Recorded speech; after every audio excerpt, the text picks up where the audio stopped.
दोस्तों आज मैं आपको एक मिस्टर कुमार की स्टोरी बताना चाहूँगा। एक एक्सीलेंट स्टूडेंट जिसका एक ही सपना था कि मुझे अपने शहर के बेस्ट कॉलेज में एडमिशन चाहिए।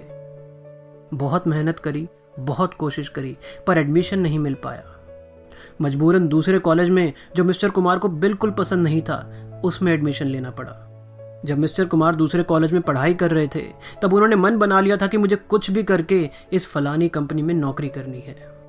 वो सोचते थे कि अगर ये नौकरी मिल गई तो जिंदगी सेट हो जाएगी। पर दोस्तों बहुत कोशिश करी लेकिन इंटरव्यू में मिस्टर कुमार रिजेक्ट हो गए। मजबूरन किसी दूसरी कंपनी में नौकरी करनी पड़ी। जब उन्होंने दूसरी कंपनी ज्वाइन करी तो उनको ट्रेनिंग दी गई। उनको समझाया गया कि ये हमारा प्रोडक्ट है, ये इसकी खूबियां हैं और तुम्हें ये प्रोडक्ट बाजार में जाकर इन लोगों को बेचना है। मिस्टर कुमार ने काम करना स्टार्ट करा और उन्होंने देखा कि पूरी कोशिश करने के बावजूद भी वो प्रोडक्ट बेच नहीं पा रहे हैं। वो जहां भी जाते थे लोग उनका प्रोडक्ट खरीदने से इनकार कर देते थे। मिस्टर कुमार का हौसला टूटने लगा था। उनको लगता था कि वो जहां भी जाएंगे लोग उनसे उनका प्रोडक्ट खरीदने से इनकार कर देंगे। अब उनको कस्टमर से मिलने में डर लगता था, इसलिए मिस्टर कुमार ने कस्टमर्स के पास जाना ही बंद कर दिया और थोड़े दिनों में नौकरी से रिजाइन कर दिया।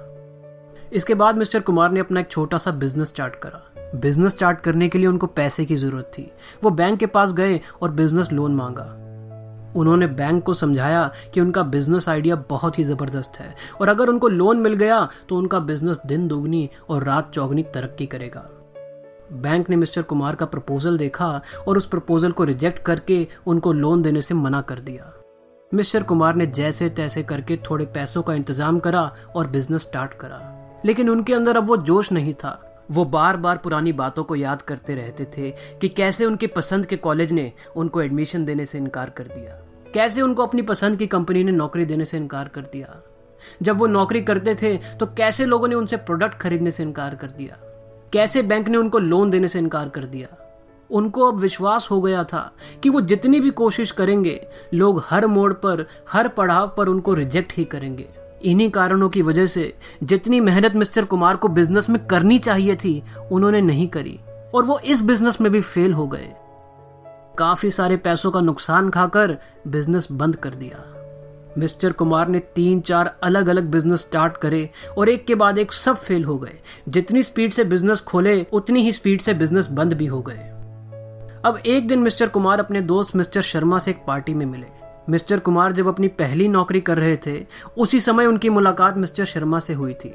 उन दोनों ने एक साथ नौकरी ज्वाइन करी थी। मिस्टर शर्मा ने मिस्टर कुमार को बताया कि उन्होंने आज तक वो नौकरी नहीं छोड़ी और उस कंपनी में 3 बार प्रमोट हो चुके हैं और सैलरी भी काफी अच्छी खासी लेते हैं। मिस्टर कुमार ने हैरान होकर पूछा कि ऐसे कैसे हुआ, क्योंकि शुरुआती दिनों में मिस्टर शर्मा मिस्टर कुमार की तरह कोई सेल नहीं कर पाते थे। वो भी जिस कस्टमर के पास जाते थे वो उनका प्रोडक्ट खरीदने से मना कर देता था। तो ऐसे कैसे हुआ? मिस्टर शर्मा ने कहा कि जब तुमने उस कंपनी से नौकरी छोड़ी तो मैं भी उदास हो गया। मुझे भी लगता था कि मैं जिस भी कस्टमर के पास जाऊंगा वो मेरे से प्रोडक्ट खरीदने से मना कर देगा।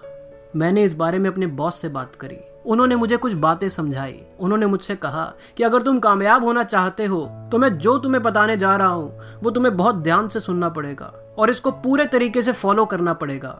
उन्होंने मुझसे कहा कि जब भी कोई कस्टमर तुम्हारे से प्रोडक्ट खरीदने से मना कर दे तुम अगले दिन नए जोश से 2 और कस्टमर से मिलो और अपना प्रोडक्ट बेचने की कोशिश करो। अगर वो दोनों भी प्रोडक्ट खरीदने से मना कर दें तो अगले दिन तुम नए जोश से 4 नए कस्टमर से मिलो। अगर वो भी मना कर दे तो तुम अगले 2-3 दिनों में नए जोश से 8, 10, 15 कस्टमर से मिलो। तुम्हें बस ध्यान ये रखना है कि जब भी तुम अपने प्रोडक्ट को बेचने में नाकाम हो जाओ तुम दोबारा अपने प्रोडक्ट के बारे में और पढ़ो। तुम अपने आप को इतना ट्रेन करो कि तुम अपने कस्टमर के हर सवाल का बढ़िया से बढ़िया आंसर दे सको।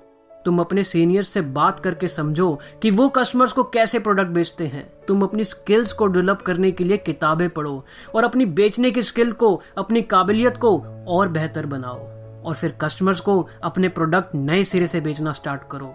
मैं गारंटी देता हूं अगर तुमने मेरी एडवाइस को वर्ड बाय वर्ड फॉलो करा तो तुम जिस पोजीशन पे आज हो आज से 2 महीने बाद इससे बहुत बेहतर पोजीशन पे होगे। मिस्टर शर्मा ने मिस्टर कुमार को बताया कि एक वो दिन था और एक आज का दिन है। मैंने कभी पीछे मुड़कर नहीं देखा। मैंने बहुत मेहनत करी और बहुत पैसा कमाया। आज मुझे बड़ी बड़ी कंपनी से रोज जॉब ऑफर आती हैं। वो मुझे ज्यादा सैलरी देकर अपने पास बुलाना चाहती हैं। मैं अपने बॉस का बहुत शुक्रगुजार हूं जिसने मुझे सही रास्ते पर लगाया। मिस्टर शर्मा की बातें सुनकर मिस्टर कुमार को एहसास हुआ कि जिस दिन से उनको उस कॉलेज ने एडमिशन देने से इनकार किया, जिस दिन से उस कंपनी ने उनको जॉब देने से इनकार किया, उस दिन से वो अपने दिमाग में एक फियर ऑफ रिजेक्शन को रख के बैठे हैं।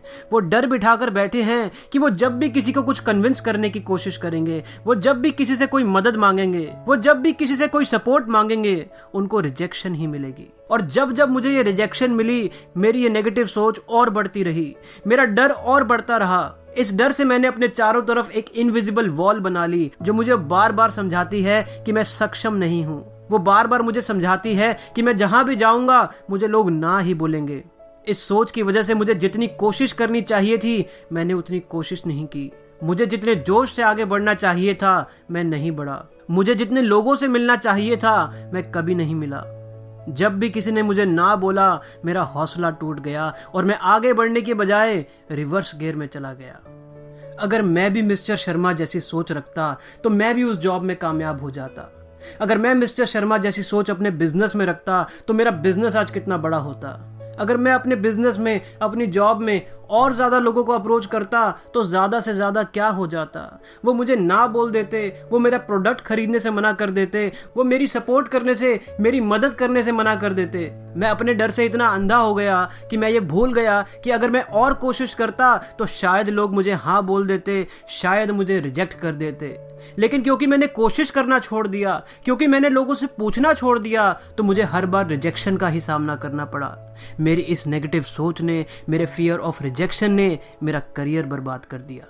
दोस्तों, अगर हम अपने जीवन से इस फियर ऑफ रिजेक्शन, इस ना सुनने के डर को निकाल दें तो हम इनएस्टिमेटेबल ग्रोथ हासिल कर सकते हैं। इतनी ग्रोथ जिसका कोई अंदाजा नहीं लगाया जा सकता।